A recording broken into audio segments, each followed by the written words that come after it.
ప్రభునందు ప్రియమైన దేవుని బిడ్డలారా, ఈ సమయంలో దేవుడు ఇచ్చిన మహాకృపను బట్టేసి చాలా జాగ్రత్తగా దేవుని యొక్క వాక్యమును మనం ధ్యానం చేసుకునేటప్పుడు పరిశుద్ధాత్మ దేవుడు మనతో ఏదైతే మాట్లాడుచు ఉన్నాడో ఆ మాటను బట్టి మనం ఈ రోజుల్లో జీవించవలసిన వారమై ఉన్నాము.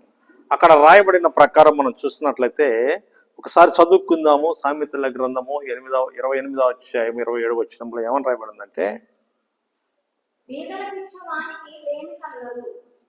ప్రభునందు జ్ఞాపకం చేసుకోండి, పేదలకు ఇచ్చువానికి లేమి కలగదు.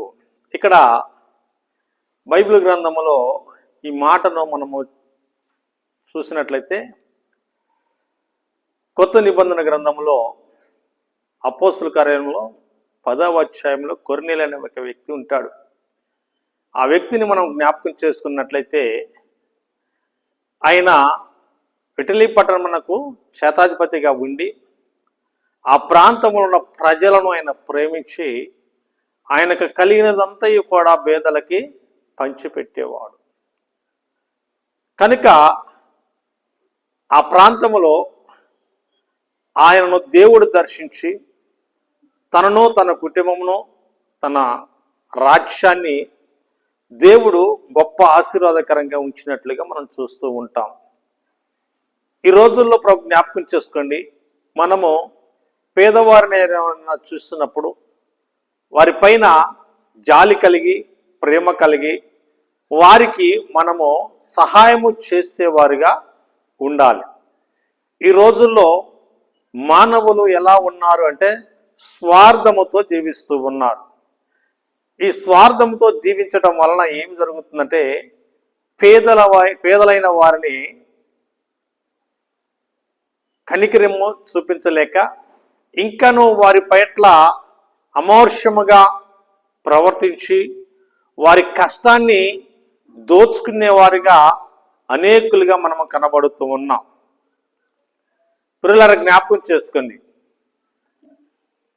ఎందుకు ఈ మాటలు దేవుడు మనతో మాట్లాడిస్తున్నాడంటే,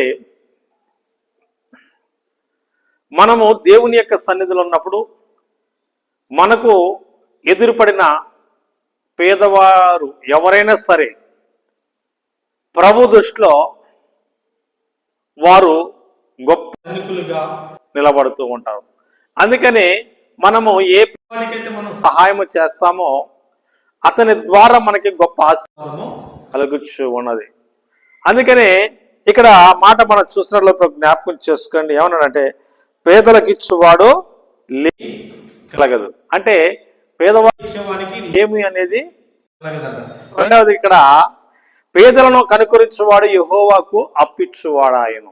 ఇక్కడ మనం చూసినట్లయితే పేదలనే వారిని దేవుడు ఈ లోకంలో మనకు చూపించినప్పుడు వారికి మనము సహాయం చేసినప్పుడు దేవుడే మనకి రుణస్థుడిగా ఉంటాడు.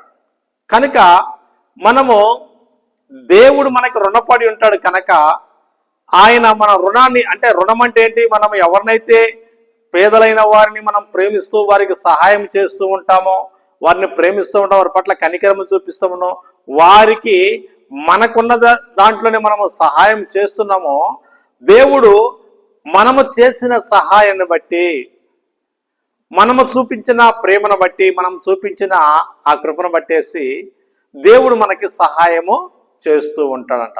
అందుకనే ఎవరైతే విశ్వాసముతో దేవుని పట్ల విశ్వాసము కలిగి బహుధైర్యముగా ఈ లోకములో ఉన్న పేదవారిని ప్రేమిస్తూ ఉంటారో, వారికి సహాయం చేస్తూ ఉంటారో, వారికి దేవుడే ఒక రుణస్థుడిగా ఉండి ఆ రుణమును ఖచ్చితంగా మరలా దేవుడు మనకి తీస్తూ ఉంటాడు. కనుక జ్ఞాపకం చేసుకోండి, ఇక్కడ మనము దేవుణ్ణి ప్రేమించేవారిగా ఉండాలి, దేవుణ్ణి కనికరము చూపేవారుగా, దేవుడు మనకి కనికరము చూపేవారుగా మనం ఉండాలి. ఈ లోకములో మనం ఏం చేస్తున్నామంటే ఈ లోకానుసారంగా పడిపోయి ధనాపేక్షతో ఇంకా ఉన్నవారు లేని వారిని దోసుకుంటూ ఈ లోకంలో ధన సంపదను పెంచుకుంటూ ఉన్నారు. కనుక వారు పేదవారి పట్ల కనికరము చూపలేక దేవుడిచ్చే ఆశీర్వాదమును కోల్పోయి ఈ లోకానుసారమైన ఆశీర్వాదం వారికి పొందుకొని ఈ లోకములో వారు జీవిస్తూ ఉన్నప్పుడు వారు ధనాపేక్ష వలన ధనాన్ని సమకూర్చుకొని ఈ లోకములో ధనాపేక్షత కలిగిన వారంట వెర్రివారిగా మిగిలిపోతూ ఉంటారు. కనుక జ్ఞాపకం చేసుకోండి. ఇంకొక మాట, ప్రాముఖ్యమైన మాట ఏమని రాయబడిందంటే, ఇదే సామెతల గ్రంథంలో పేదలను వెక్కిరించేవారు. ఇక్కడ మనం చూసినట్లు జ్ఞాపకం చేసుకోండి, పేదలను ఎక్కిరించేవారంట సృష్టికర్తను నిందించేవారు.